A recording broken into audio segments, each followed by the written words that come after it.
episode of the Neigh Today here at the University of Arkansas, Hope-Texarkana. I'm Casey Curtis, the Communications Coordinator here at the college, and we have with us today a special guest, Miss Melanie Dillard.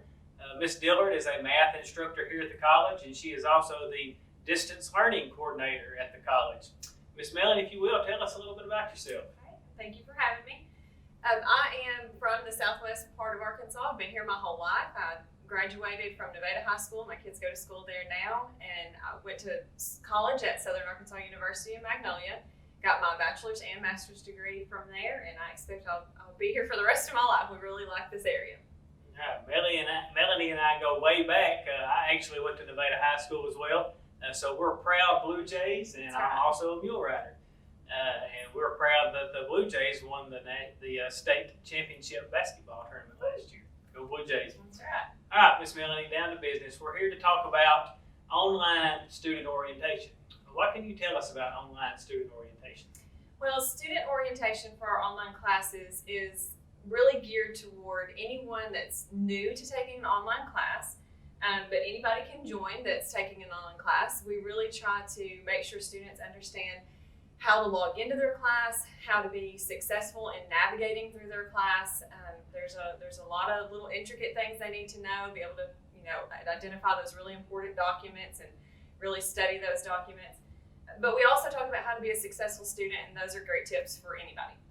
Okay. And how many sessions are there going to be for the online student orientation? Okay, we're going to have 2 sessions. We're going to have a session on Monday, January the 11th, and that session is at 4 o'clock in the afternoon. Both sessions are online. And then we're going to also have a session on Thursday, January the 14th, make sure I get my date right, at 6 p.m. Okay, and students can access those online. We have a link posted on our college website, uaht.edu, and you can look down in the current events section of the homepage there, and there will be links that take you directly to either one of those sessions. And I understand they can attend one or the other of those sessions. Is that correct? That's correct. Okay. Now, are there any special instructions that they need to know to log into those sessions? Well, it's pretty easy. When you click on the link, it's actually going to open what's called Blackboard Collaborate. It's pretty much our version of maybe Zoom or Skype or even like FaceTime, where you get to communicate face-to-face, but we're online. When you pull up the first pop-up, it's going to ask you to put in your name. All you have to do is enter. You don't have to have any programs downloaded or anything special. It does work best through Google Chrome. We have had some success with other browsers, but Google Chrome is really the best. When you open it up, it's also going to ask you for access to your audio and video feed on either your cell phone or your desktop or laptop computer. You do not have to allow access to those because we have a chat box that you can communicate through. But if you do allow access to those, you can mute and unmute your mic as you need to. When we start the session, we want everybody on mute so that we don't have a lot of background noise going on. But it's really easy to use.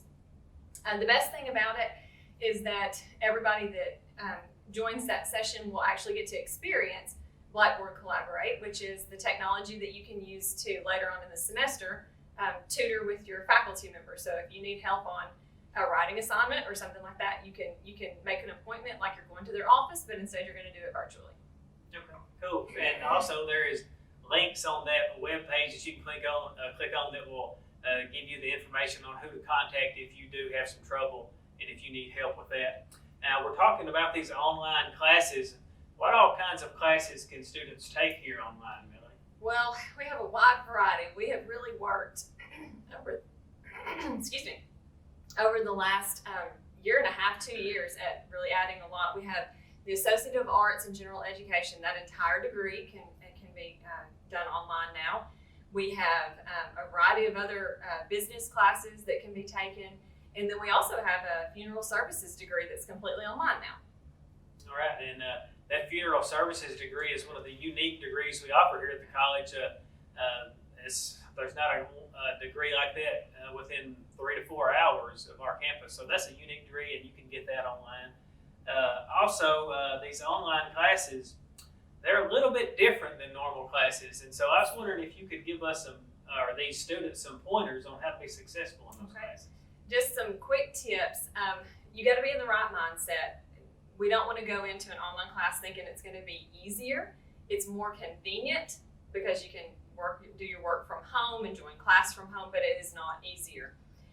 We want to make sure that you have a backup plan for your technology, computers, and internet. They never, sometimes they work and sometimes they don't. So you want to have a plan for if something goes wrong, what you're going to do for that. Logging into your course, you want to do that every day to every other day. Don't wait. It's not something you can go on vacation and then wait and sign in a week later and hope that you're still enrolled. You want to log in every day. 2 major points. Read your syllabus and print your calendar. The syllabus is there because it's got policies that are really important to your course. Attendance policies, testing policies, how you're going to be graded. And then your calendar is, you've got to follow it. Put reminders on your cell phone on your calendar on there so you can have, you can set it for a week in advance or 2 days in advance so you don't miss deadlines. But one of the biggest ones that we want to make sure is time management. That's probably the hardest one. People forget that they have other family members in their household that are affected by your studying, and that's okay. It just needs to be a team effort. Because think about what you're doing. You're replacing a face-to-face class where you're normally in class for 3 hours a week, and then you go home and you do your homework, and then you study also. But you got to figure out how to do that all for your online class. You got to have time to be in class, to watch the lectures, and get all that stuff done. Come home and do your homework, and then also study. So it's a big time commitment, and everybody around you needs to know what your plan is for that. Good advice. Stay caught up. I've taken a few online classes, and if you get behind a little bit, it takes a while to catch up. So that's some good advice. Well, I have one last question for you, Melanie. And what type of encouragement or encouraging advice would you give to a student who's maybe thinking about taking an online class? Initially thinking about taking an online class, you know what your weaknesses are. If you have a weakness in time management, if you have a weakness in organization, those are the things that you will really have to buckle down on and focus on. But on the good side, we have fantastic faculty members. They work endlessly to create courses that are easy to navigate, have really great high quality content, and they really do try to put students in situations where they don't feel like they're isolated. We put them in good discussion boards, we put them in peer review or group work situations, so everybody still gets to feel like they've got that UAHT family environment, even though you're not on campus. That's great, and our teachers really do care about our students, and if there's technical difficulties, things like that, they will work with you to help you get that straightened out. Well, thank you for joining us today, Melanie, on the Neigh Today. Remember, there are 2 more days to register for classes. January 12th is actually the last day, so you still have a little bit of time to get in those classes. So we encourage you to go ahead and do that. And also remember, our online classes are some of the most affordable classes that you'll ever encounter. Only $112 per credit hour. And so it's a great opportunity. Again, thank you for being with us on the Neigh Today.